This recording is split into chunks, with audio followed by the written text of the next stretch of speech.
ओम नमो भगवते वासुदेवाय।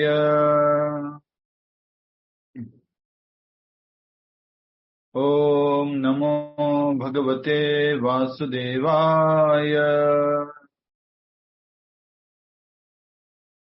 ओम नमो भगवते वासुदेवाय।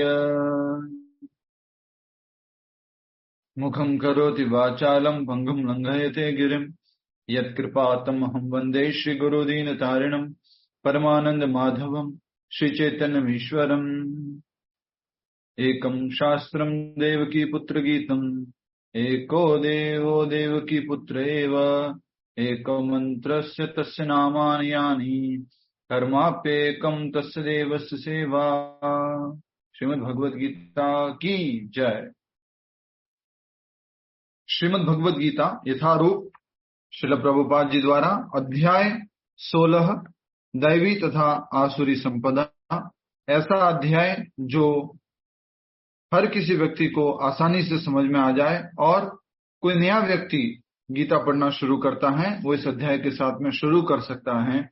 इतना अच्छा ये अध्याय है, आसानी से समझ में आने वाला।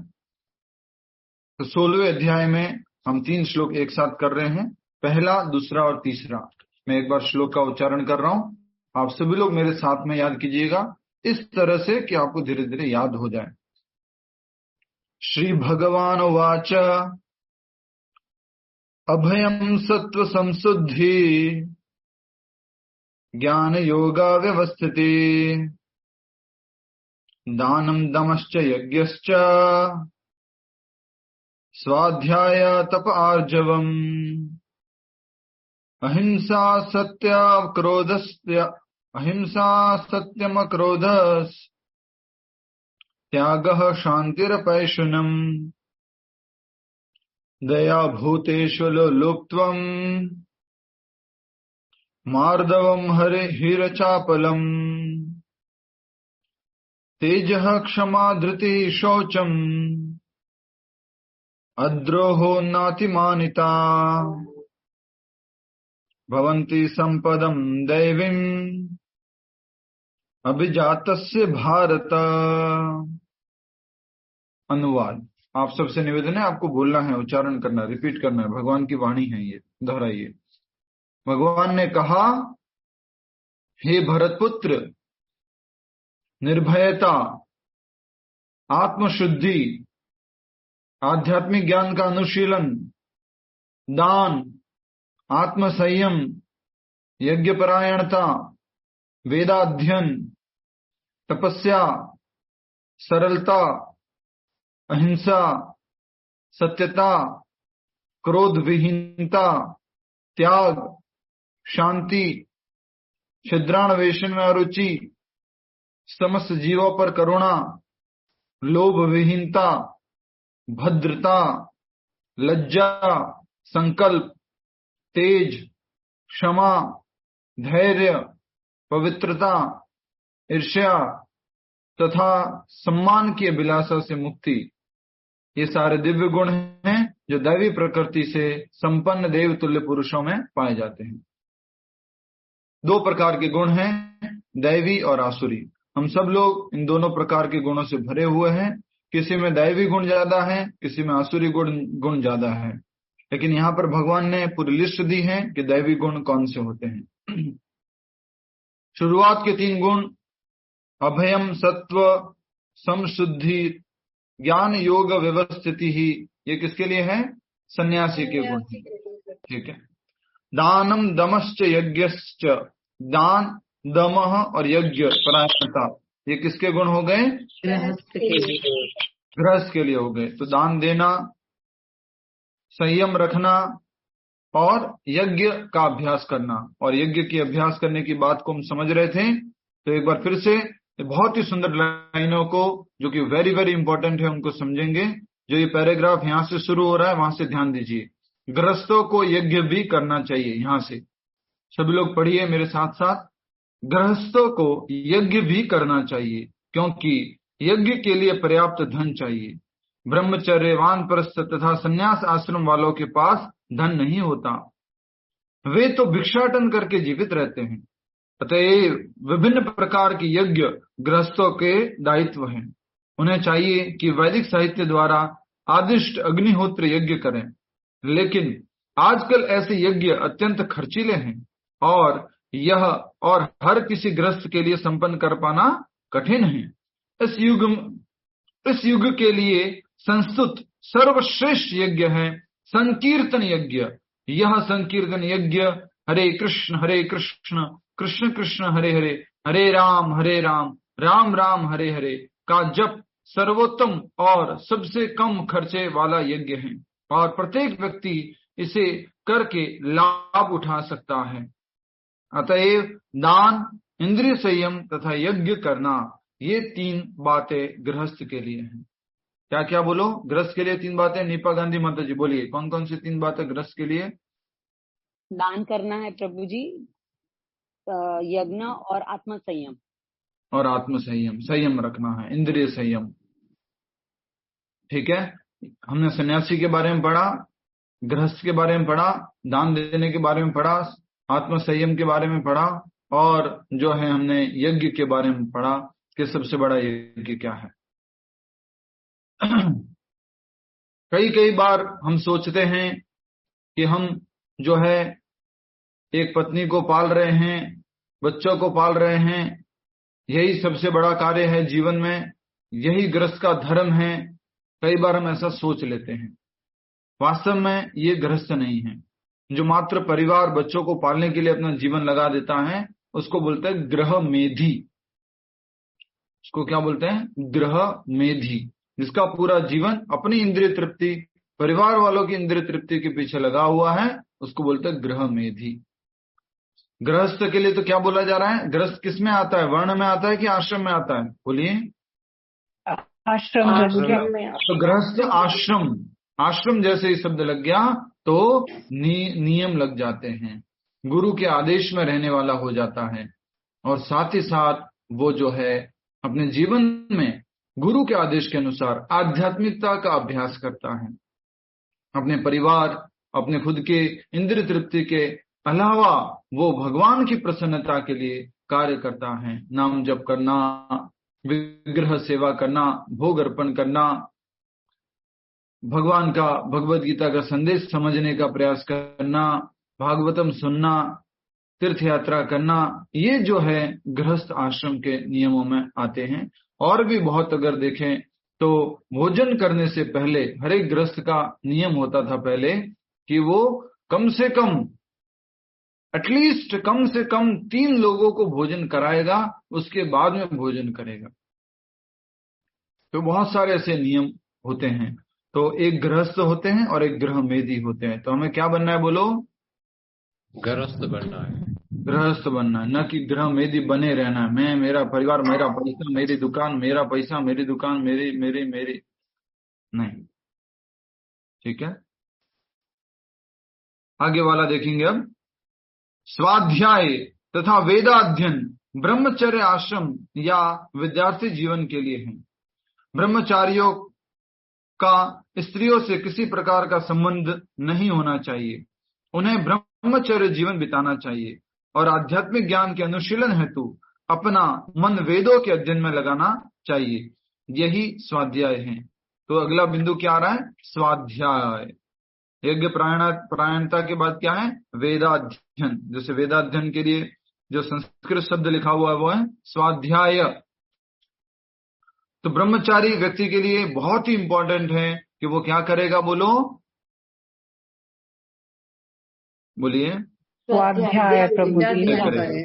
तो 4 आश्रम होते हैं। चारों आश्रमों में जो शुरुआत का जीवन है, जो गुरु के आदेश के अनुसार एक ब्रह्मचारी जो जीवन जी रहा है, वो सबसे पहले अपना जीवन श्रवणम में, अध्ययन में और गुरु के आदेश पालन में लगा देता है।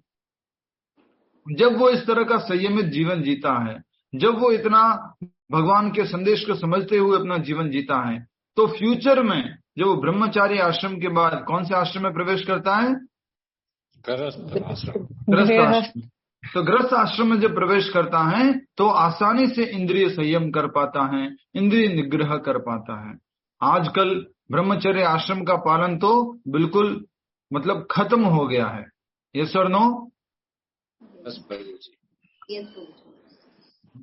विवाह से पहले बहुत अधिक मात्रा में आजकल अनैतिक संबंध स्थापित हो रहे हैं, और ब्रह्मचर्य आश्रम के नियम कि वो वेद पढ़ना, शास्त्र पढ़ना, गुरु के नियमों का पालन करना, वो सब नहीं हो रहा है। तो यहाँ पर मुख्य रूप से कहा गया है स्वाध्याय या वेदा अध्ययन ब्रह्मचर्य आश्रम या विद्यार्थी जीवन के लिए है। तो विद्यार्थी जीवन जो स्टूडेंट लाइफ है उसको क्या कहा गया है वेदों की भाषा में? ब्रह्मचारी जीवन, ब्रह्मचारी का जीवन।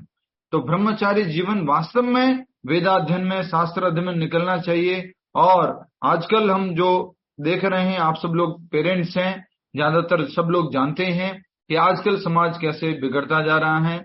आजकल कहीं पर भी ये ब्रह्मचर्य आश्रम का पालन नहीं किया जा रहा है। ब्रह्मचारियों का स्त्रियों से किसी प्रकार का संबंध नहीं होना चाहिए। उन्हें ब्रह्मचर्य जीवन बिताना चाहिए और आध्यात्मिक ज्ञान के अनुशीलन हेतु अपना मन वेदों के अध्ययन में लगाना चाहिए। यही स्वाध्याय है। स्वाध्याय वेदाध्ययन करना, स्वयं से अध्ययन करना, भगवत गीता, भागवतम आदि। हम लोगों के लिए क्या शास्त्र है? सबसे इंपॉर्टेंट शास्त्र भगवत गीता और भागवतम। तो ब्रह्मचारी जीवन में उसको स्त्री संग जो है वो त्यागना है, अर्थात स्त्री संग करना ही नहीं है। त्यागना तो वो होगा जब वो नेक्स्ट आश्रम में पहुंच जाएगा, वानप्रस्थ आश्रम में। तो स्त्री संग नहीं करना है ब्रह्मचर्य आश्रम के लिए। बहुत ही इंपॉर्टेंट नियम है ये। ठीक है, इसमें किसी को कोई प्रश्न है? आजकल का स्कूल कॉलेज जो बच्चे। हरे कृष्णा प्रभु। ठीक है, आजकल तो हम कहते हैं कि वो सब अनैतिक संबंध है, लेकिन एक टाइम था कि हमारे यहाँ तो बाल विवाह जब कर देते थे, तो वो कहाँ फिर ब्रह्मचर्य गया? जी, बहुत अच्छा प्रश्न पूछा है आपने।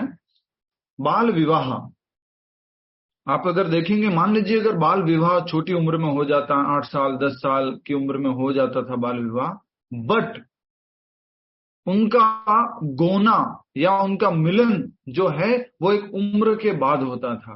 वो जो बच्ची जो है वापस घर जाती थी, अगले पति के घर जाती थी, वो एक मैच्योर एज में 16, 17 या 18 इस एज में वो लड़की जो है अपने ससुराल पक्ष जाती थी।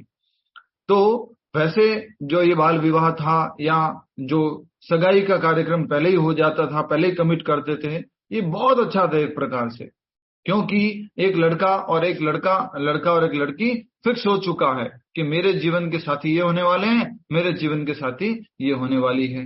इस प्रकार उनका मन जो है एक जगह स्थिर रहता था, भटकता नहीं था, और वो जो शास्त्रों के अनुसार, अपने रीति रिवाजों के अनुसार जो गोना होता है या इस तरह से जो वापस दोबारा से जब वो घर ले जाने की प्रक्रिया होती है, तब तक का वो इंतजार करते थे। ठीक है माता जी?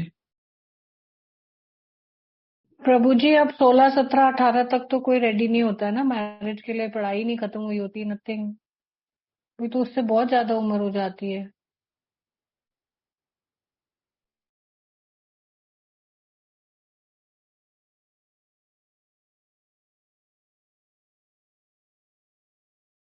बाल विवाह से आपका जो प्रश्न था एक तरह से वो अच्छा था, और एक लड़का और लड़की का जो मन है एक जगह स्थिर रहता था, ऐसे नहीं कि विचलित रहता था वो, और अपने लक्ष्य की तरफ अपनी पढ़ाई में या अपना कुछ भी आगे जो जॉब वगैरह की तैयारी में एकाग्र होकर के वो लगे रहते थे। ठीक है, किसी और को भी प्रश्न?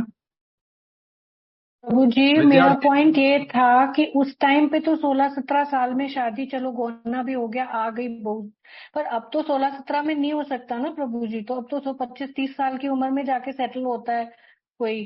तो देन ब्रह्मचर्य, I mean yes, it should be there, but it's not as practical as a 16-year-old ना प्रभु जी। बिल्कुल ठीक बात है, आजकल प्रैक्टिकल नहीं है, बहुत मुश्किल है।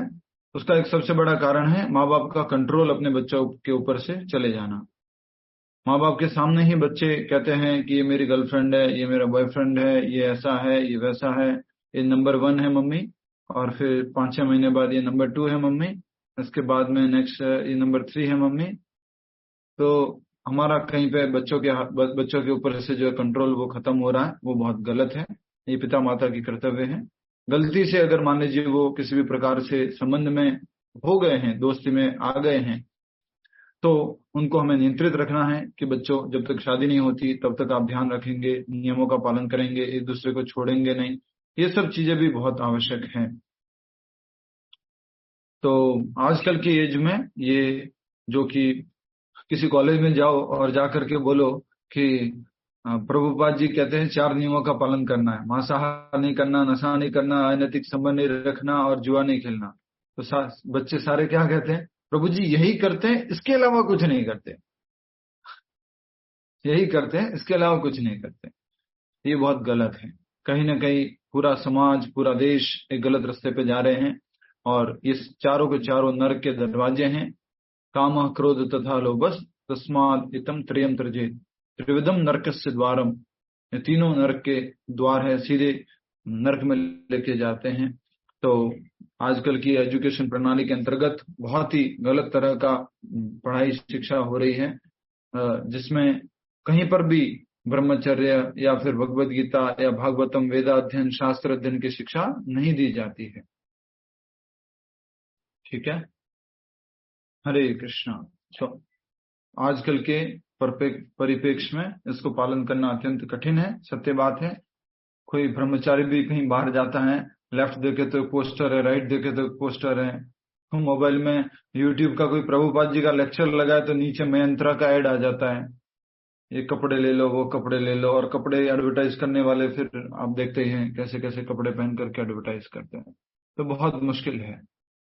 लेकिन फिर भी अगर कुछ परिवार देखें जो नियमों का पालन कर रहे हैं, और भारत में भी ऐसे स्थान हैं जहां पर पालन किया जाता है। मुख्य रूप से प्रिंसिपल ये है कि मान लीजिए अगर किसी भी प्रकार के आप संबंध में स्थित हो गए हैं तो उस संबंध की जिम्मेदारी लीजिए, ये सबसे इंपॉर्टेंट है। आजकल के परिप्रेक्ष्य में प्रभुपाद जी ने क्या किया, जो हिपीज थे, जो एक दूसरे से संबंध रखते थे, प्रभुपाद जी ने बोला कि आप ऐसे नहीं रह सकते। आप कहो कि हम लिव इन रिलेशनशिप में रहें, हम अकेले रहेंगे, हम ऐसा करेंगे। प्रभुपाद जी ने बोला एक दूसरे की जिम्मेदारी लो, शादी करो। ये बहुत important practical instruction Prabhupada ji ने दिया था। और आजकल की जो क्या कह सकते हैं जनरेशन है, उसमें ना सबसे ज्यादा जो चीट हो रही है, या सबसे ज्यादा जो धोखा खा रही है, या सबसे ज्यादा जो प्रॉब्लम फेस कर रही हैं, वो है स्त्रियां, वो है लड़कियां। तो उनको संभल के चलना होगा, उनको अच्छे से विश्वास करना वगैरह, इस सब को चीजों को और थोड़ा सा कॉन्शियस रहना होगा। नहीं तो बहुत धोखे हो रहे हैं, बहुत परेशानियां हो रही है हर किसी स्थिति में, बहुत सारी चीजें। कल ही हमारे एक जो रेगुलर डिवोटी आते हैं उनसे मैं मिला, उनसे पूछा मैंने, क्या कैसे हैं, बढ़िया, अच्छा, घर पे कीर्तन करेंगे, कौन कौन है, पत्नी, माँ वगैरह। प्रभु जी आपको मालूम नहीं डाइवोर्स हो गया? नहीं, मुझे तो नहीं मालूम। तो इस तरह से बहुत बुरी स्थिति है। जिम्मेदारी लेना आवश्यक है। हरे कृष्णा। तो ये जो विद्यार्थी जीवन है, जो लगभग 0 से 25 साल, 5 से 25 साल का उम्र का जीवन है, उसमें वेदाध्ययन में लगना चाहिए, भगवत गीता भागवतम में। लोग कहते हैं भगवत गीता भागवतम तो आराम से पढ़ना, संन्यास शास्त्र में पढ़ना। नहीं, ये शास्त्र तो शुरू से पढ़ने चाहिए। हमारी क्लास में जितने भी लोग देखेंगे, ज्यादातर लोग 30-40 से ऊपर वाले हैं। कहा गया है कि वेदाध्ययन पहले करना चाहिए। ठीक है, नेक्स्ट आता है तपस। प्रभु जी अध्ययन तो किया लेकिन पता ही नहीं चलता था भगवत गीता में क्या है, समझ में ही नहीं आता था। मतलब अब तो आ रहा है, अब तो आ रहा है, तो अभी तो बड़े भी हो गए ना। ठीक है।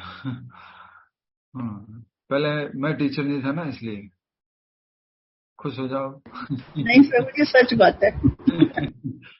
जय प्रभुपाद।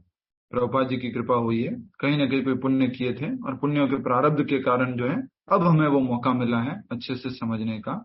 ये प्रभुपाद जी की कृपा है। ठीक है, नेक्स्ट तपस या तपस्या वानप्रस्थों के लिए है। मनुष्य को जीवन भर गृहस्थ ही नहीं बने रहना चाहिए, उसे स्मरण रखना होगा कि जीवन के 4 विभाग है, ब्रह्मचर्य, गृहस्थ, वानप्रस्थ तथा संन्यास। तो कोई ऐसा नहीं बस पड़े रहे अपने जीवन में, 40 साल 50 साल हो गए, उसके बाद 60 साल हो गए, फिर 70 साल भी हो गए, क्या करते हो घर में? प्रभु जी बस अपना बिजनेस वगैरह संभालते हैं, बच्चों को थोड़ा गाइड कर लेते हैं। नहीं, यहाँ पर साफ साफ कहा गया है तपस्या वानप्रस्थों के लिए है। मनुष्य को जीवन भर गृहस्थी नहीं बने रहना चाहिए, उसे स्मरण रखना होगा कि जीवन के 4 विभाग होते हैं, ब्रह्मचर्य, गृहस्थ, वानप्रस्थ तथा संन्यास। अतएव गृहस्थ रहने के बाद उसे विरक्त हो जाना चाहिए।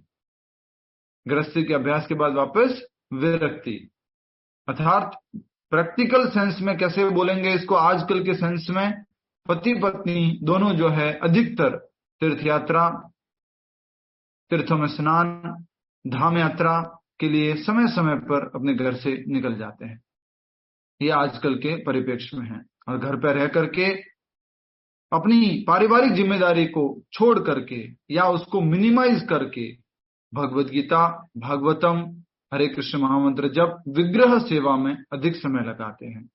समझ में आया आपको? वानप्रस्थी लोग ज्यादा है यहाँ पर, हंस लो थोड़ा सा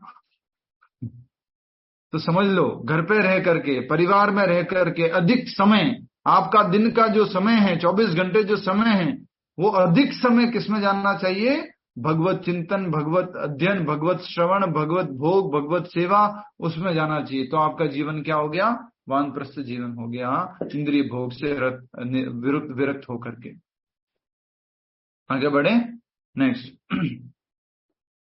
अतएव गृहस्थ रहने के बाद उसे विरक्त होना चाहिए। यदि कोई 100 वर्ष जीवित रहता है तो उसे 25 वर्ष तक ब्रह्मचर्य, 25 वर्ष तक गृहस्थ, 25 वर्ष तक वानप्रस्थ तथा 25 वर्ष तक संन्यास का जीवन बिताना चाहिए। ये वैदिक धार्मिक अनुशासन के नियम हैं। जीवन को अनुशासित करने के, जीवन में धर्म जो है उसको पालन करने के लिए ये नियम है। ठीक है, पहले ब्रह्मचर्य आश्रम, फिर गृहस्थ आश्रम, फिर वानप्रस्थ आश्रम, फिर संन्यास आश्रम, ऐसे करके पालन करना है। गृहस्थ जीवन से विरक्त होने, अरे भैया क्या हो रहा है, इतनी लाइट जा रही है।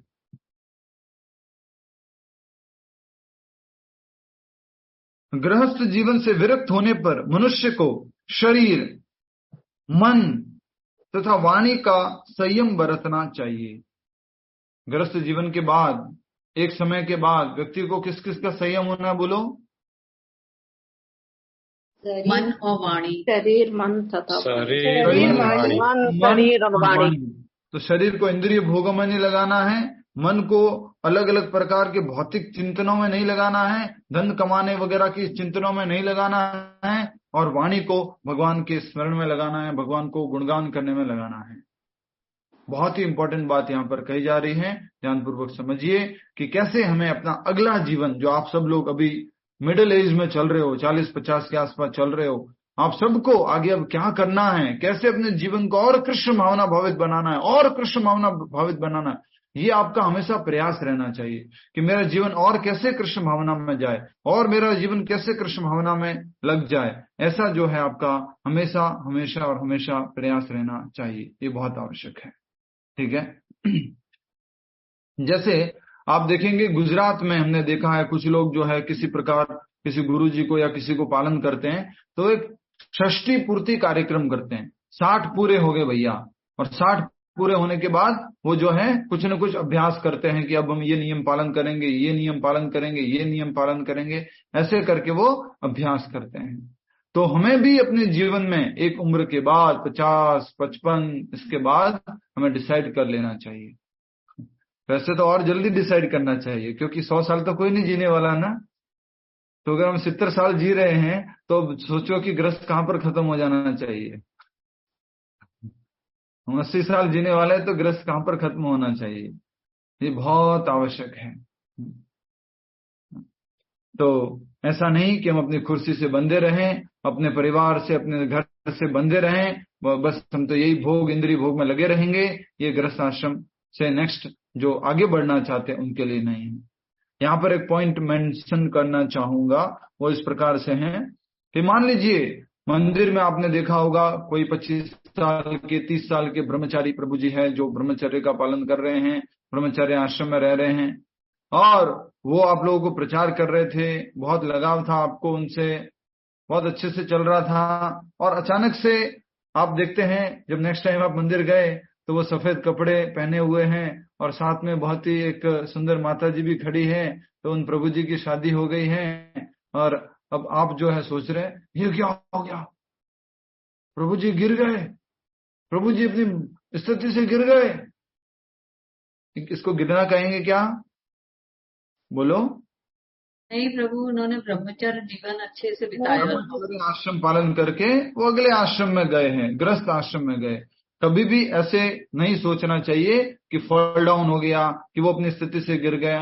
एक तो खुद जो ऐसा कर रहा है वो भी कभी नहीं सोचना चाहिए कि मैं गिर चुका हूं, मैं तो गया बीता हूं, बिल्कुल नहीं। और जो दूसरे भक्त लोग हैं उनको भी ऐसा नहीं सोचना चाहिए कि वो प्रभु जी तो गिर गए अपने स्थान से, वो तो ब्रह्मचारी नहीं रहे, अब वो तो शादी कर लिए, अब शादी कर लिया तो क्या है, बस उनको इतना रेस्पेक्ट देने की जरूरत नहीं है, ये तो ऐसे ही हमारे जैसे ही हो गए हैं। ये आप ध्यान रखिए, इसमें अपराध हो जाता है, तो ऐसा नहीं करना है। ठीक है, क्लियर है? ठीक है। गृहस्थ जीवन से विरक्त होने पर मनुष्य को शरीर, मन तथा वाणी का संयम बरतना चाहिए, यही तपस्या है। तो अगला पॉइंट हमारा तपस्या हो गया, शरीर, मन और वाणी की तपस्या। शरीर, मन और वाणी की तपस्या। आजकल एक नया टर्म चलता है, उसको बोलते हैं मिडिल एज क्राइसिस।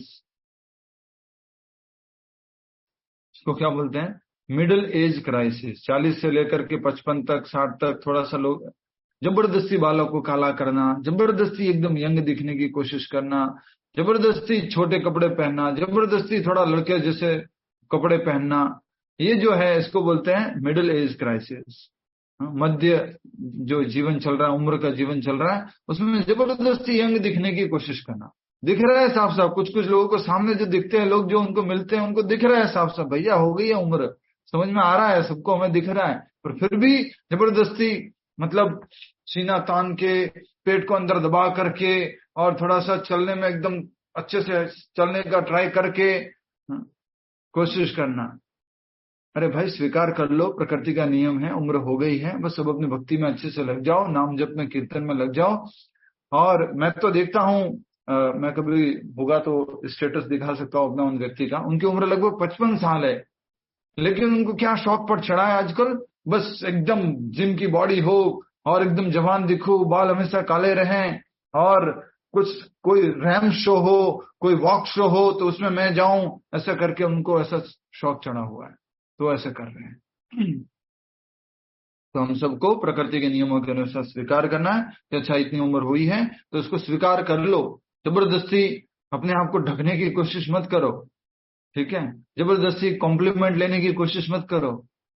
अच्छा तुम 50 की हो लेकिन दिखती तो बस 35 की हो, अच्छा हो अच्छा अच्छा अच्छा तो जबरदस्ती कॉम्प्लीमेंट लेने के चक्कर में मत फंसो, आराम से अपना जो भी जीवन है, अधिक जीवन जो है शारीरिक ध्यान हटा करके आध्यात्मिक ध्यान में, आध्यात्मिकता में ध्यान लगाना है, ठीक है। नेक्स्ट, ये वानप्रस्थ के लिए हो गया तपस्या, ठीक है। गृहस्थ जीवन से विरक्त होने के बाद मनुष्य को शरीर, मन तथा वाणी का संयम बरतना चाहिए। मैं बार बार बोल रहा हूं, शरीर, मन और वाणी का संयम बरतना है। संयम का मतलब तो समझते हैं ना, कंट्रोल, नियम, क्या बोलना है, क्या शरीर का इंद्रिय भोग में उपयोग करना है कि नहीं, उसके ऊपर संयम, वाणी के ऊपर, मन के ऊपर संयम, ये जो है रखना है, यही तपस्या है। समग्र वर्णाश्रम धर्म समाज ही तपस्या के निमित्त हैं, तपस्या के बिना किसी को मुक्ति नहीं मिल सकती। तो ब्रह्मचर्य आश्रम में भी तपस्या है, गृहस्थ आश्रम में भी तपस्या है, वानप्रस्थ आश्रम में भी तपस्या है, और संन्यास आश्रम में भी तपस्या है। सब के सब आश्रमों में बेसिक सारी चीजें होगी, अध्ययन होगा, तपस्या होगी, आपका भगवान का चिंतन होगा, ये सब हर एक आश्रमों में होगा। सबको समझ में आ रहा है ना? ब्रह्मचारी आश्रम में भी तपस्या है, गृहस्थ आश्रम में भी तपस्या है, वानप्रस्थ आश्रम में भी तपस्या है, और संन्यास आश्रम में भी तपस्या है। थोड़ी थोड़ी थोड़ी थोड़ी तपस्या सब जगह है। नेक्स्ट, और साफ साफ बोल दिया, इसको अंडरलाइन कर लो पेंसिल से, तपस्या के बिना मुक्ति नहीं मिल सकती। तपो दिव्यम पुत्र का ये न सत्वम। ऋषभ देव जी जो है वो अपने 100 पुत्रों को शिक्षा दे रहे हैं, हे पुत्रों अपना जीवन जो मनुष्य जीवन जो सब में टॉप मोस्ट है, बेस्ट है, नायम देह देह भाजाम निर्लोके, जितने भी देह है उन देहों में सबसे बढ़िया देह है निर्लोके, मनुष्य का देह। कश्यान कामान अर्हते विर्भुजाम, ये इसको जो है सुअर और कुत्ते के जैसे बहुत ज्यादा हार्ड वर्क में मत लगाओ। कश्यान कामान अर्हते विर्भुजाम तपो दिव्यम पुत्र कायेन सत्वम, तपस्या में लग जाओ, थोड़ा संयमित करो। तो एक लाइन लिखो अच्छे से और याद रखना इसको, पशु जीवन भोग के लिए है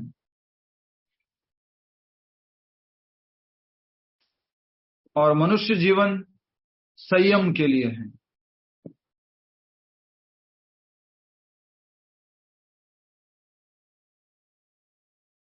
और जो मनुष्य संयम नहीं बरतता उसे क्या कहेंगे? जोर से बोल दो। पशु। Very important.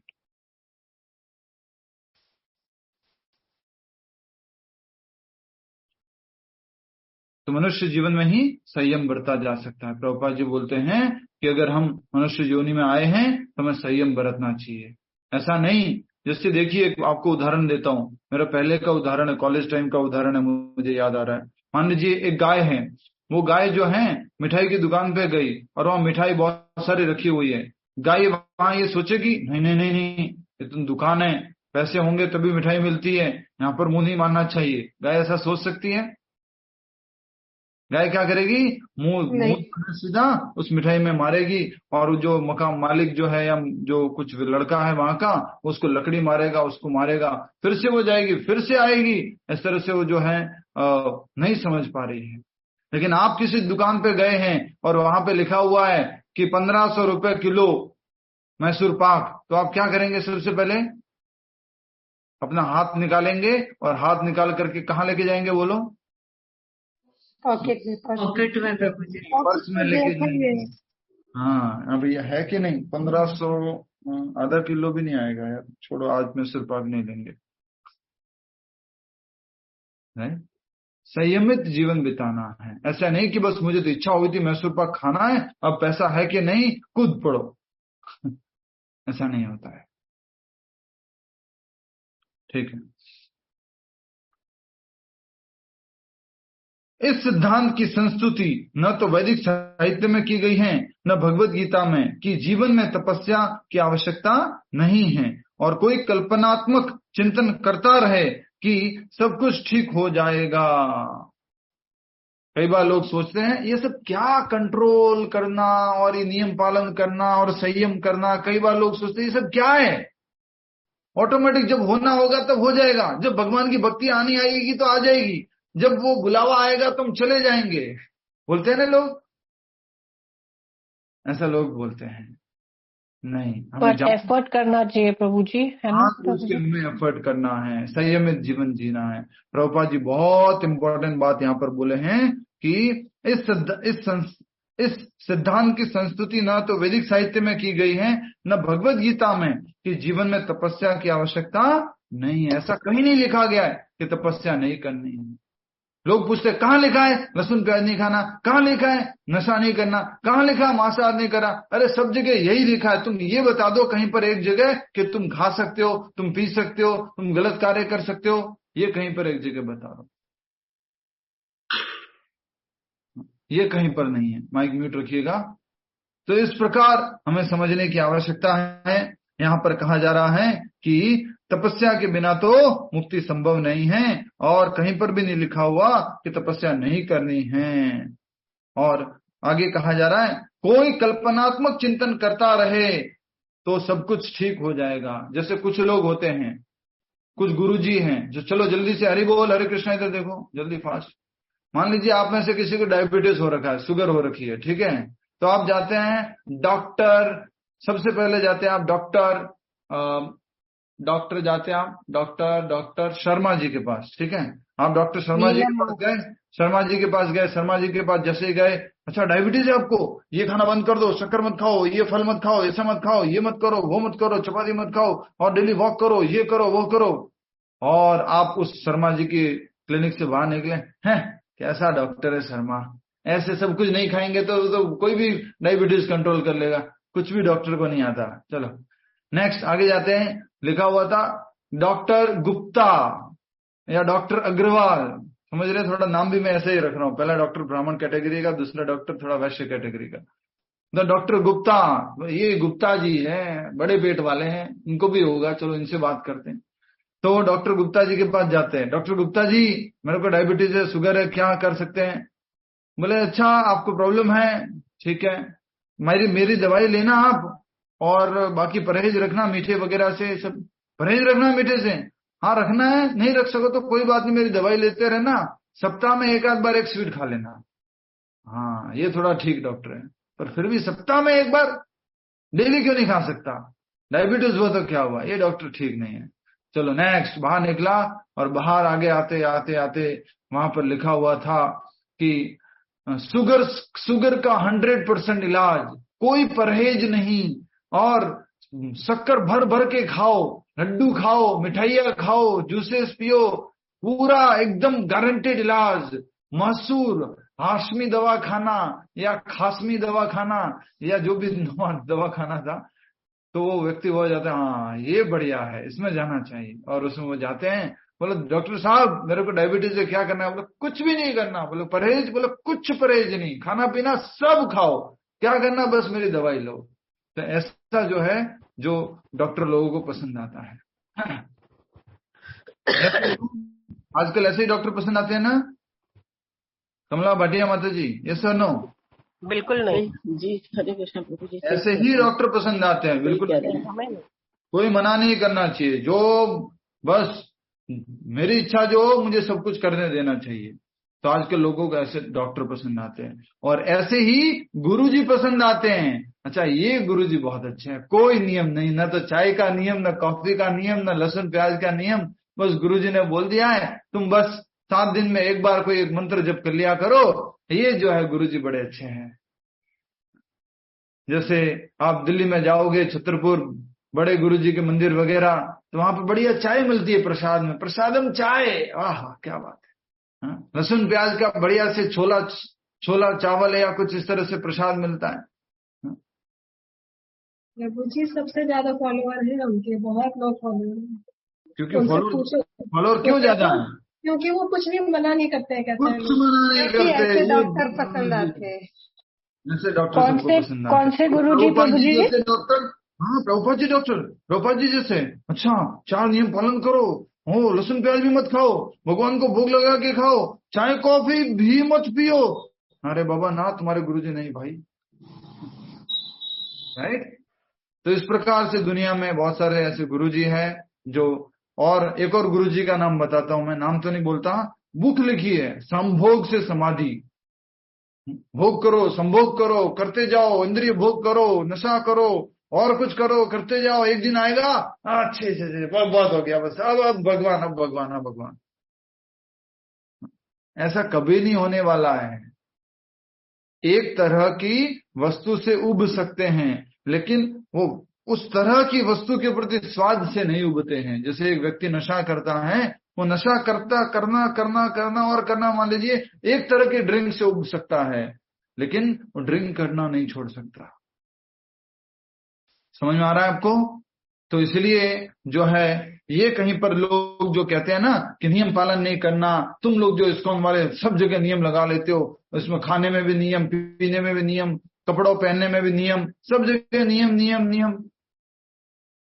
ये शास्त्रों में बताया गया है, तपस्या से ही, नियम पालन करने से ही क्या होगी? मुक्ति होगी। किसी भी शास्त्र में ऐसा नहीं कहा गया है कि आप अनियंत्रित रूप से इंद्रिय भोग में लग जाओ, नहीं, असंयमित रूप से इंद्रिय भोग में लग जाओ, नहीं, कहीं पर भी नहीं कहा। ठीक है, नेक्स्ट। बहुत सारे प्रश्न हो सकते हैं आपके, पूछिएगा ये पैराग्राफ के अंत में।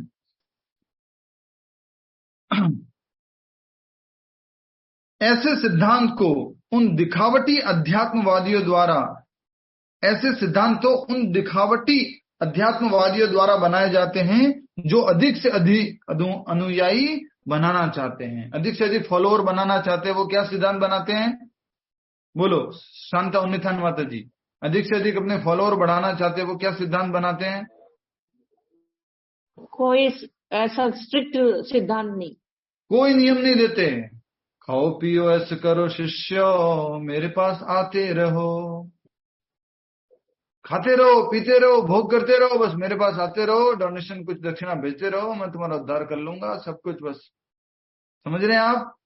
तो ऐसे लोग जो ऐसे अध्यात्मवादी है वो ऐसे नियम बनाते हैं। ठीक है, नेक्स्ट। यदि प्रतिबंध हो, विधि विधान हो, तो लोग इस प्रकार आकर्षित न हो। अतएव जो लोग धर्म के नाम पर अनुयायी चाहते हैं वे केवल दिखावा करते हैं। वे अपने विद्यार्थियों के जीवनों पर कोई प्रतिबंध नहीं लगाते और न ही अपने जीवन पर, लेकिन वेदों में ऐसी विधि की स्वीकृति प्रदान नहीं की गई है। ये जिन्होंने बुक लिखी है संभोग के ऊपर समाधि, उनका पुणे में आश्रम है, बड़ा, समझ रहे होंगे आप, नाम मत लेना कुछ। वहां पर आप जाओ, कुछ 7 दिन के लिए, 8 दिन के लिए, 10 दिन के लिए कुछ ट्रेनिंग ज्वाइन करो, कुछ करो, आपको जो खाना है खाओ, जो म्यूजिक अटेंड करना है करो, उनका 1-2 घंटे का कुछ सेशन होता है मेडिटेशन वगैरह का, वो अटेंड कर लो। उसके बाद आपस में एक दूसरे के रूम में जाना है, कुछ करना है, क्या करना है, कुछ आपके ऊपर है वो। तो ऐसे करके अनियंत्रित, असंयमित गुरुजी लोग, अध्यात्मवादी लोग जो है इस प्रकार समाज में दुराचार को बढ़ा रहे हैं, अव्यवस्था को बढ़ा रहे हैं। शास्त्रों में कहीं पर इस प्रकार नहीं कहा गया है। ठीक है, अतएव जो लोग धर्म के नाम पर अनुयायी चाहते हैं वे केवल दिखावा करते हैं। वे अपने विद्यार्थियों के जीवन पर कोई प्रतिबंध नहीं चाहते, लगाना नहीं चाहते। ठीक है, वे केवल दिखावा करते हैं। ठीक है, और न ही अपने जीवन पर, न तो विद्यार्थियों के जीवन पर प्रतिबंध होता है, न ही अपने खुद के जीवन पर प्रतिबंध होता है।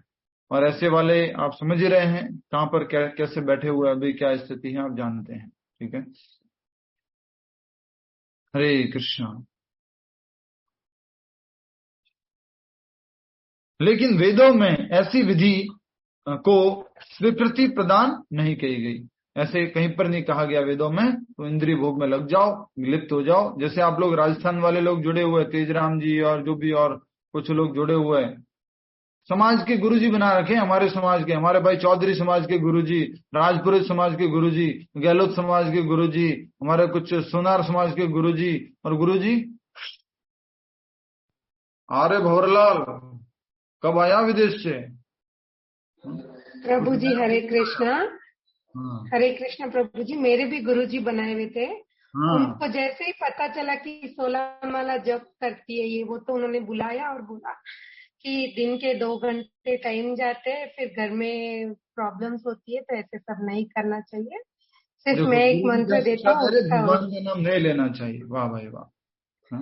बोले इतना सब टाइम देता हूँ, घर में मैं जिस समाज से आता हूँ, मैं जो राजपुरोहित समाज से आता हूँ, जो हमारा ब्राह्मण समाज कहा जाता है, राजस्थान में बहुत पावरफुल समाज कहा जाता है, उनके गुरुजी बढ़िया आराम से सिल्वर का वो लेकर के, अब कोई नए आए हैं उनके शिष्य, वो सब नशा मुक्ति अभियान वगैरह चला रहे हैं, वो सब मना कर रहे हैं, वो सब चल रहा है, अच्छा कर रहे हैं वो। बट आप जानते हैं गुजरात में भी ऐसा होता है, यस और नो? कोई रहबारी समाज, कोई देवासी समाज, कुछ इसमें, और वो क्या कहते हैं, अभी भी गुजरात में तो चल रहा है, वो कुछ गाएंगे, भजन गाने वाला आएगा, उसमें थोड़ा उनको कुछ बीच बीच में भांग देंगे, कुछ देंगे, और वो चलता रहेगा। अभी भी चल रहा है। बावसी बावसी, हाँ बावसी, आप जो कहेंगे बावसी, आप बोलो बावसी, क्या होना है बावसी, बावसी बावसी बावसी बोलते हैं, और कुछ बोलते हैं गुजरात में, राजस्थान में बावसी बोलते हैं, भगवान बना देते हैं उसको। ठीक है, तो प्रभु जो भगवान नहीं है, कौन? जो बाबूजी बाबूजी बोल रहे हैं, तो कहाँ से भगवान हो गए भाई? कौन सी दृष्टि से भगवान है? इधर तो सब उनको भगवान मानते हैं। आप दिमाग लगाओ, भगवान कैसे हो गए वो? भगवान तो कृष्ण है, कोई भगवान नहीं है। इवन आपके जो बाबा रामदेव जी है, रामदेव पीर, वो भी भगवान नहीं है। ये सब लोक देवता है प्रभु जी, सब लोक देवता है। लोक देवता हो सकते हैं कुछ, जो बाबा रामदेव जी है, रामदेव पीर है, लेकिन आपने कृष्ण से भी बड़ा स्थान दे रखा अपने मंदिर में। ये थोड़ा समझने की आवश्यकता है। उनके ऊपर चर्चा हो चुकी है। कुछ लोग अगर आप नए नया सुन रहे हैं मेरे से कि बाबा रामदेव जी भगवान नहीं है, तो जो रामदेव पीर जैसलमेर वाले, तो बाद में आप मेरे से पूछ सकते हैं, मैं इसके ऊपर और डिस्कस कर चुका हूं पहले। तो ये जो है गुरु जी भी ऐसे हैं, शिष्य भी ऐसे हैं। प्रभुपाद जी बोलते हैं there are cheaters and there are people who want to get cheated. Prabhupada ji बोलते हैं चीट करने वाले लोग हैं और ऐसे लोग हैं जो चीट होना चाहते हैं। ऐसे बहुत सारे लोग हैं जो 1 किलो सोना 10,000 रुपए में खरीदना चाहते हैं। तो उन लोगों को बहुत सारे ऐसे सोनार भी मिल जाते हैं, आओ आओ आओ 1 किलो सोना 10,000 रुपए में, 1 किलो सोना 10,000 रुपए में, भीड़ लगी हुई है वहां। प्रभुपाद जी कहते हैं ours is a diamond shop, very few people come here, selective people comes here. हमारा पानी पूरी का दुकान नहीं है कि सब लाके हमारे लाइन पे खड़े हो गए। दीक्षा होने के लिए भी परीक्षा देनी है, दीक्षा होने के लिए पढ़ना है, दीक्षा होने के लिए चैंटिंग करना है। ऐसे भीड़ भाड़ नहीं। चलो भाविका जी के घर में तुम्हें खबर है, भाविका माता जी के घर पे जो है वो गुरुजी आए हुए दीक्षा दे रहे हैं, तुम भी चलोगी? हाँ चलो हम भी दीक्षा लेते हैं। चलो तुम भी चलोगी? हाँ मैं भी चलती। तुम भी चलोगी? मैं भी चलती। चलो सब लोग एक साथ दीक्षा ले लिया। क्या नियम, क्या मंत्र, क्या करना क्या नहीं करना, कुछ भी नहीं, बस गुरुजी बना लिया भाई, गुरुजी बना लिए मैंने तो, गुरुजी बना लिए। एक आईफोन खरीद लिया मैंने तो, गुरुजी बना लिया मैंने तो, बराबर है, फैशन हो गया। ऐसा नहीं है। बहुत सौभाग्य से आपको प्रभुपाद जी मिल रहे हैं। अभी मैं थोड़ा एक स्ट्रॉन्ग स्टेटमेंट बोल देता हूं, बाद में किसी को पूछना हो तो पूछ लेना, कुछ झगड़ा करना है तो मेरे से कर लेना। अभी तक आपने जो गुरुजी बना रखे हैं, जैसे गुरुजी बना रखे हैं, कोई बात नहीं, गलती हो गई, अपराध हो गया, नहीं मालूम था, ज्ञान था, बट एटलीस्ट अभी अच्छे से समझ जाओ कि अभी जो आपको गुरुजी मिले हुए श्रील प्रभुपाद जी, वो परम प्रमाणिक गुरु शिष्य परंपरा में आने वाले, भगवान के द्वारा भेजे जाने वाले और परम शास्त्र व्याख्या करने वाले, वो है परम गुरुदेव श्रील प्रभुपाद जी। तो अभी हमारी जो है भक्ति जो है वो सही रूप से चल रही है, सही रूप से बढ़ रही है। यस, आपके जो गुरुजी थे या कोई भी थे, आपके समाज के थे, कैसे भी थे, उनका थोड़ा थोड़ा सहयोग रहा आपके जीवन में, जिससे कि आप आज इस स्तर पर आए हो। समझ में आ रहा है आपको? राइट। हरे कृष्णा। मैं खुद भी आपके जैसे ही था। मैं ये मत समझना है ये जो मंदिर में इसलिए ऐसी ऐसी बातें करते हैं, नहीं नहीं नहीं। मैं भी इंजीनियरिंग तक बहुत सारे गुरुजियों को, बहुत सारे लोगों को, मैं बहुत सारे लोगों को मिला हुआ हूँ, बहुत सारे गुरुजियों को, बहुत सारे लोगों को। हमारे समाज का नाम भी बता दिया मैंने। उन समाज में भी बहुत सारे गुरुजी हुआ करते थे अलग अलग। आज भी समाज में परंपरा है, कुछ शादी होती है, कुछ होती है, वो अभी भी मालूम नहीं, वो भांग पीना और अभी तक बंद नहीं किए वो लोग। गलत गलत परंपरा चलती है। अमोल अमोल लियो सा, अमोल लियो। अमोल को क्या? अमल अमल अमल अमल अमल मारवाड़ी में बोलते अमोल। ठीक है, नेक्स्ट। तो हमारा क्या क्या हो गया?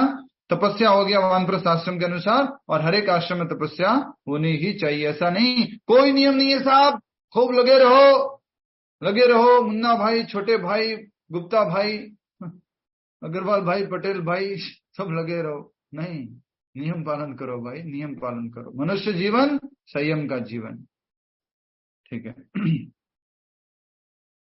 जहां तक ब्राह्मणों की सरलता आर्जवम का संबंध है, इसका पालन न केवल किसी एक आश्रम में किया जाना चाहिए, अपितु चारों आश्रमों के प्रत्येक सदस्य को करना चाहिए, चाहे वह ब्रह्मचर्य, गृहस्थ, वानप्रस्थ अथवा संन्यास आश्रम में हो।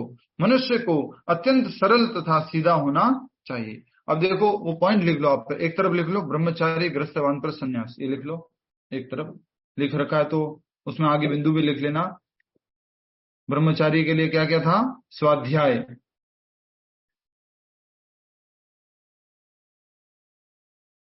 ये कुछ कुछ ही बिंदु बताए हैं। भागवतम में जाओगे तो उसमें डिटेल में बता रखा है ये बात। वानप्रस्थ के लिए क्या था? तपस्या। हाँ, तपस्या। ठीक है। सन्यासी के लिए क्या क्या था? बोलो, सन्यासी के लिए क्या क्या था? प्रभु जी, निर्भयता, आत्मशुद्धि और निर्भयता, तत्व शुद्धि और आध्यात्मिक ज्ञान का अनुशीलन। निर्भयता, आत्मशुद्धि और आध्यात्मिक ज्ञान का अनुशीलन। इस सन्यासी के लिए, ब्रह्मचारी के लिए क्या था? वेदाध्ययन। गृहस्थ के लिए क्या था? गृहस्थ के लिए, शांति राय माता जी माइक म्यूट कीजिए। गृहस्थ के लिए क्या था? दान। बोलो आगे। आत्मसंयम और यज्ञ प्रभु जी। यज्ञ। तो दान, कृष्ण भावनामृत में, इंद्रिय निग्रह भगवान की सेवा में, और यज्ञ भी भगवान का हरिनाम संकीर्तन यज्ञ। म्यूट कर लीजिए शांति राय माता जी। प्रभु जी आपका आवाज कट रहा है। मेरा आवाज सबको ठीक आ रहा है? प्रभु नहीं सही है। सही है। एक बार फिर से बोले, कट गया था। ठीक है, आपका नेटवर्क का ध्यान रखो, नेटवर्क बढ़ा दो भाई, थोड़ा ठीक खर्चा वर्चा करो, अपना अच्छा नेटवर्क लगाओ भाई घर पे। ठीक है, पहला जो है बोलने का कुछ है नहीं, जो लिखा हुआ वही बात है। ब्रह्मचर्य आश्रम के लिए स्वाध्याय, गृहस्थ आश्रम के लिए जो है दान, आत्मसंयम और यज्ञ परायणता, और वानप्रस्थ आश्रम के लिए तपस्या, और संन्यास आश्रम के लिए निर्भयता, आत्मशुद्धि और आध्यात्मिक ज्ञान का अनुशीलन।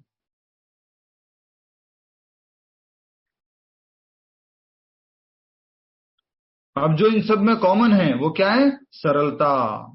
तो ब्रह्मचर्य आश्रम में भी होनी है, गृहस्थ आश्रम में भी होनी है, वानप्रस्थ आश्रम में भी होनी है, और संन्यास आश्रम में भी होनी है। तो ये क्या है? सरलता। ठीक है, कॉमन हो गया। इसको अलग से लिखना चाहो या उनमें चारों में एक एक करके सब में लिखना चाहो, ऐसे लिख सकते हो, आपके ऊपर है ये। सरलता।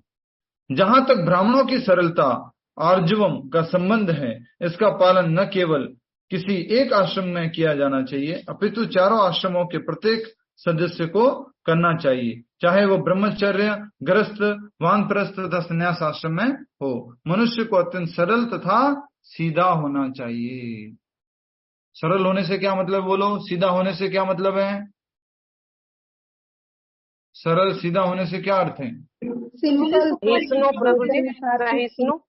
चारों आश्रम हम्बल होना चाहिए, पालन करना। Simple living and thinking. Ranjan माता जी क्या बोल रहे हो आप? सबको एक समान देखना। चारों आश्रम में सरलता होनी चाहिए, अर्थात ब्रह्मचारी भी सरल होना चाहिए, गृहस्थ भी सरल होना चाहिए, वानप्रस्थ भी सरल होना चाहिए, संन्यास भी सरल होना चाहिए। मैं पूछ रहा हूँ सरल होता क्या है? प्रभु जी, अगर आप जानते हो कि किसी से आपको नुकसान भी पहुंच सकता है, but yet you give the correct answer, should be simple enough to be honest. कर्म और वचन से एक साथ। सबसे पहले सरलता, सरल होना सबसे कठिन कार्य है। सबसे कठिन कार्य क्या है? सरल होना।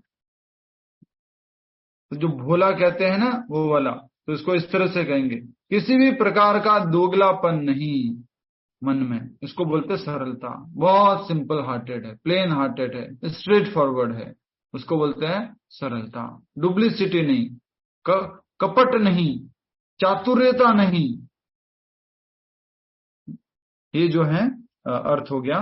तो जहां तक सरलता अर्जुन का संबंध है, इसका पालन न केवल किसी एक आश्रम में किया जाना चाहिए, अभी तो चारों आश्रमों में प्रत्येक सदस्य को करना चाहिए, चाहे वो ब्रह्मचर्य, गृहस्थ, वानप्रस्थ था अथवा संन्यास में हो। मनुष्य को अत्यंत सरल तथा सीधा होना चाहिए। सीधा होने से समझ गए मतलब आप? सीधा मतलब ऐसे एकदम सीधा, प्रभु इसमें छल कपट नहीं होना चाहिए। छल कपट नहीं होना चाहिए, प्लेन होना चाहिए। आप मान लीजिए आपने चाय के अंदर थोड़ा पानी मिलाया है और आपसे पूछे, कोई घर पे मेहमान आया, वो पूछे कि चाय में पानी मिलाया तो नहीं? नहीं, पानी तो मिलाया है मैंने। कितना सरल होना चाहिए? उतना सरल होना चाहिए जैसे बच्चा दरवाजे पे जाके, कोई मेहमान आता है, बच्चा जो है दरवाजे पे मेहमान आता है, उसको बोलता है, बेटा पापा घर में है क्या? अंकल अंकल, पापा ने कहा है कि वो घर पे नहीं।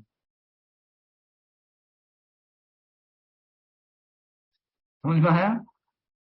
ये सरलता है। हम बहुत कटु है, बहुत इतने चालाक है ना, क्या बताऊं मैं। प्रभु जी फोन करके बोलेंगे, हरे कृष्णा, सुमन माता जी कैसे हैं आप? प्रभु जी बहुत अच्छी हूं मैं। माता जी आप कहाँ पर हैं? प्रभु जी घर पे ही हूँ। अच्छा माता जी मैं आना चाह रहा था। प्रभु जी अभी ना मैं घर पहुंची नहीं हूँ, मतलब मैं भी रास्ते में थी।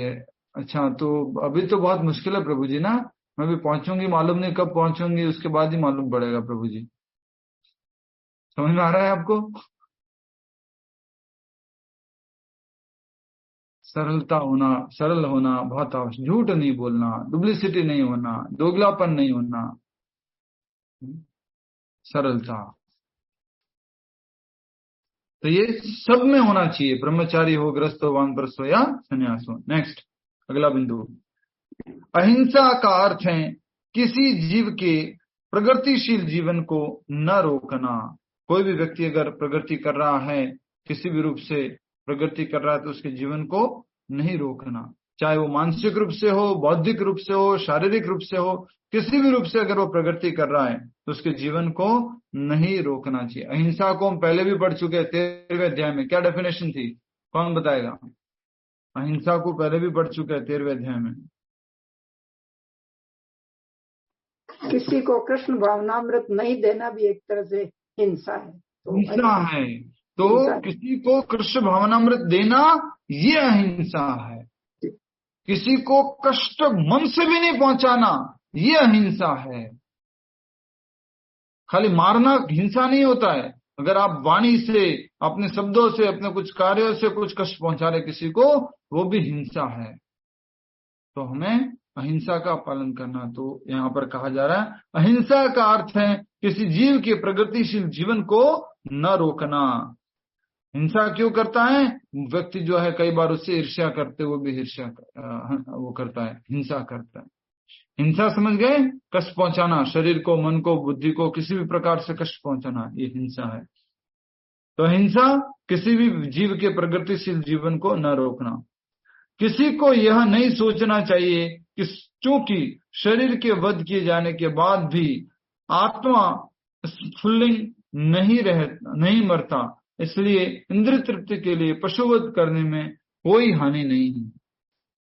भगवत गीता का डायलॉग लगा करके व्यक्ति को कभी मांसाहार नहीं करना चाहिए। भगवत गीता क्या कहती है? शरीर मरता है, आत्मा नहीं मरती है। तो किसी को ये नहीं बोलना चाहिए हाँ मैं आत्मा को थोड़ी ना मार रहा हूं, शरीर को मार रहा हूं, खाने दो भाई। ऐसे गलत आर्ग्यूमेंट नहीं चलेंगे। तो यहाँ पर कहा गया है कि आत्मा स्फुल्लिंग नहीं मरता, इसलिए इंद्रिय तृप्ति के लिए पशुवध करने में कोई हानि नहीं है। नहीं, आप अपनी इंद्रिय तृप्ति के लिए पशुवध नहीं करोगे। नेक्स्ट, प्रचुर अन्न, फल तथा दुग्ध की पूर्ति होते हुए भी आज के लोगों में पशुओं का मांस खाने की लत पड़ी हुई है, लेकिन पशुओं के वध की कोई आवश्यकता नहीं है। तो लोगों में किसकी लत पड़ गई है बोलो? ईटिंग की लत पड़ गई है। क्या क्या बोलते हो? टंगड़ी खाने की लत पड़ गई है। बहुत गंदा चल रहा है, बहुत गंदा चल रहा है। खास करके मुझे गुस्सा आता है इन दो लोगों पर, एक तो ये गुजराती और एक ये मारवाड़ी राजस्थानी। ये भले सीधे साधे लोग थे, बढ़िया अपना शांति से जीवन जीते थे, कोई इधर गुदर का कोई शौक नहीं था, बढ़िया एकदम सात्विक रहते थे। लेकिन मना मालूम कहां से इनकी जिंदगी में कोई दोस्त आए, कोई इधर उधर का पैसा आया और कहीं अपने जगह से बाहर जाने लग गए, और बाहर जाने के बाद ड्रिंकिंग, मीट ईटिंग सब चालू कर दिया। प्रभु आप बिल्कुल ठीक कह रहे हैं। सीधे साधे सिंपल लोग थे, सिंपल सीधे साधे। मैं जब पहली बार मैसूर में गया था और मैसूर में देखता हूँ वहां पर बिल्कुल सीधे साधे रबारी मारवाड़ी, कोई प्रजापत मारवाड़ी के, कोई ये मारवाड़ी, कुछ सिरवी मारवाड़ी, कुछ ये लोग सिंपल लोग हुआ करते थे। और वहां जाके बाद क्या मालूम क्या क्या सीख गए भाई, क्या क्या सीख गए। मांसाहार करना तक सीख गए वो लोग। ये बहुत गलत बात है। तो किसी भी व्यक्ति को हिंसा नहीं करनी चाहिए, अपने जीभ के स्वाद के लिए पशुवध नहीं करना चाहिए, अपनी इंद्रिय तृप्ति के लिए किसी को खाना नहीं चाहिए। Very very important. आजकल तो वीडियोस भी बहुत अच्छे अच्छे अवेलेबल होते हैं, जिसमें बहुत प्रेम से बच्चे वगैरह जो हैं वो पूछते हैं, बोलते हैं कि हम क्यों नहीं खा रहे, हमारा क्या कारण है नहीं खाने का, बताते हैं। तो इस तरह से हमें एटलीस्ट ध्यान रखना चाहिए कि हमें ऐसे भोजन वगैरह नहीं करने चाहिए, ऐसी चीजों में लिप्त नहीं होना चाहिए। ठीक है, कहाँ पर गया, एक बच्चे का वीडियो था वीगन डाइट के ऊपर, एक लड़का बोल रहा है। 17. Now I'm 50 years old. You could see the benefits here right before your eyes. I've learned how I can eat a fully raw vegan diet and excel at my health and improve my digestion, improve my energy, improve my look. Most people don't believe that I'm my age. I don't dye my hair. I don't do Botox or fillers or surgeries. This is exactly who I am right here as you see it on this camera. I went vegan when I was 17. Now I'm 50 years old. You can see the benefits here right before your eyes. I've learned how I can eat a fully raw vegan diet and excel at my health and improve my digestion, improve my energy, improve my looks. Most people don't believe that I'm my age. I don't dye my hair. I don't do Botox or fillers or surgeries. This is exactly who I am right here as you see it on this camera. I went vegan when I was 17. Now I'm ये कह रहा है कि मैं जब 17 साल का था तो मैंने जो है वेजिटेरियन वीगन डाइट लेना शुरू किया था। अभी मैं 50 साल का हो गया हूँ, अभी भी मैं ऐसे ही चल रहा हूँ। मैं कुछ कमजोर नहीं हुआ, मैं कभी अपने बालों को डाई नहीं करवाता, मैं कुछ दवाइयाँ इंजेक्शन नहीं लेता, मैं बहुत स्वस्थ हूँ, मैं बहुत खूबसूरत हूँ, मैं स्ट्रांग हूँ, हेल्दी हूँ। इस प्रकार से कह रहे हैं। तो कभी भी अपने जीभ के स्वाद के लिए कभी भी, आजकल माँ बाप थोड़े और बेकार हो गए हैं। क्या बेकार हो गए? प्रभु जी बच्चों को तो प्रोटीन खिलाना है ना प्रभु जी, उनको तो अंडे खाने दो ना प्रभु जी, हम तो नहीं खाते, उनको खाने दो। बहुत गलत बात है ये, बहुत गलत जीवन डायरेक्शन में उनको आप लेके जा रहे हो, गलत दिशा दे रहे हो उनको। ऐसा बिल्कुल नहीं करेंगे आप। हर एक आइटम में आप चेक करोगे नॉनवेज नहीं होगा, हर एक आइटम में।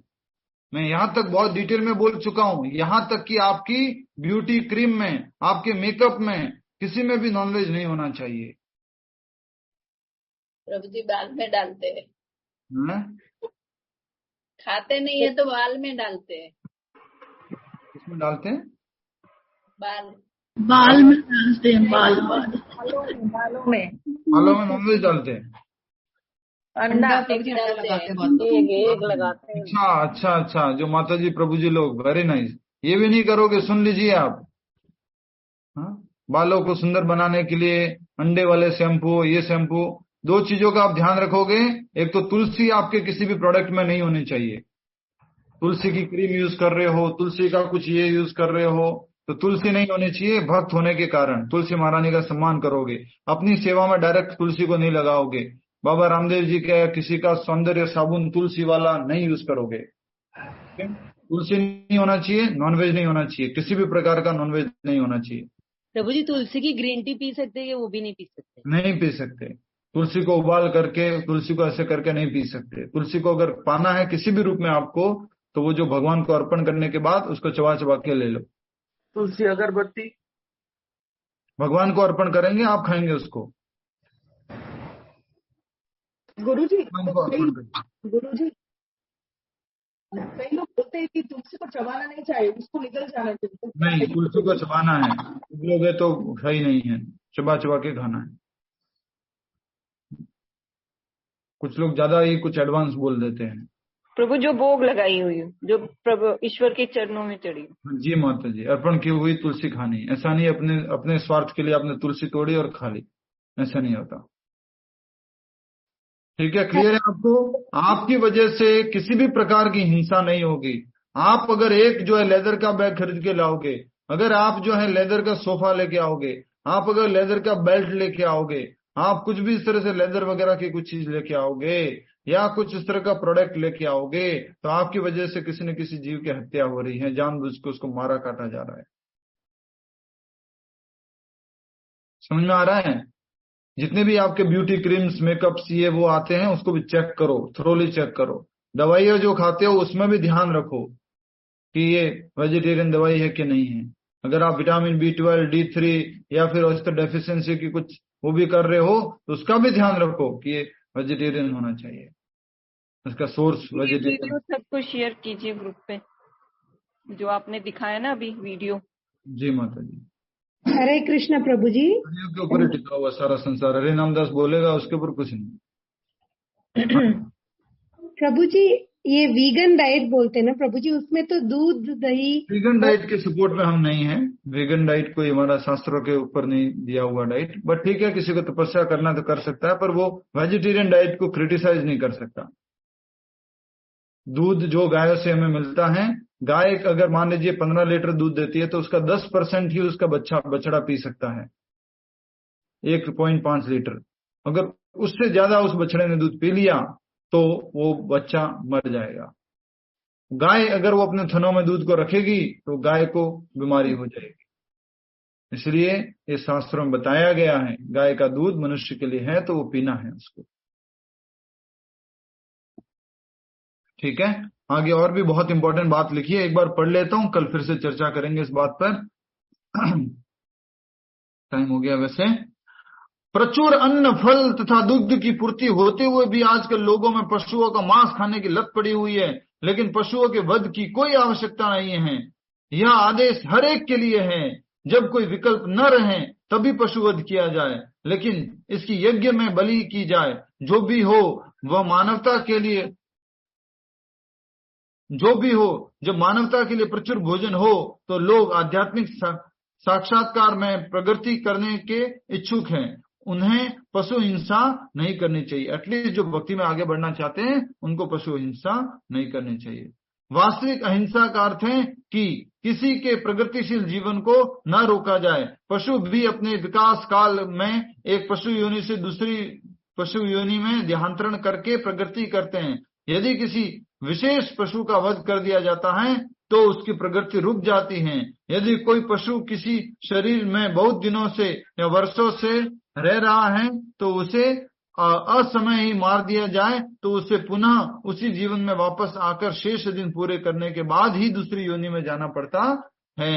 अतएव अपने स्वाद की तुष्टि के लिए किसी की प्रगति को नहीं रोकना चाहिए। यही अहिंसा है किसी भी प्रकार का। उनका भी जीवन होता है। मान लीजिए एक माँ को अपने बच्चों से छीन लोगे अपने भोजन के लिए और उसको काटोगे, मारोगे, बनाओगे, या बच्चों को अपनी माँ से छीन लोगे और उसको काटोगे, मारोगे, तो वो सब गलत है, अपराध है। इसलिए यहाँ पर खास करके बोला गया है पशुवध नहीं करना है। पशु जो है उसको बिल्कुल खाना नहीं है, कष्ट नहीं पहुंचाना है, किसी भी जीव के प्रगतिशील जीवन में बाधा नहीं बनना है। यही अहिंसा है, यही अहिंसा है। और शास्त्रों में बोला गया है अहिंसा परमो धर्म, अहिंसा धर्म, अहिंसा जीव धर्म, जीव दया, ये सब बहुत सारी बातें बोली गई है। नामे रुचि जीवे दया, यही तो है वैष्णव। नाम रुचि जीवे दया, नाम के प्रति दया, नाम के प्रति इच्छा, रुचि, और जीव के प्रति दया, ये वैष्णव का लक्षण है। वैष्णव पर दुखी होता है।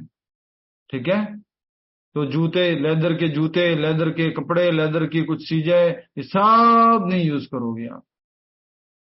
बहुत इंपॉर्टेंट से बोल रहा हूं। अभी तक जो लेके आ गए उसको भी धीरे धीरे त्याग देना। ठीक है, अभी कुछ पूछना पूछ लो जल्दी से, नहीं तो हम जब शुरू करेंगे।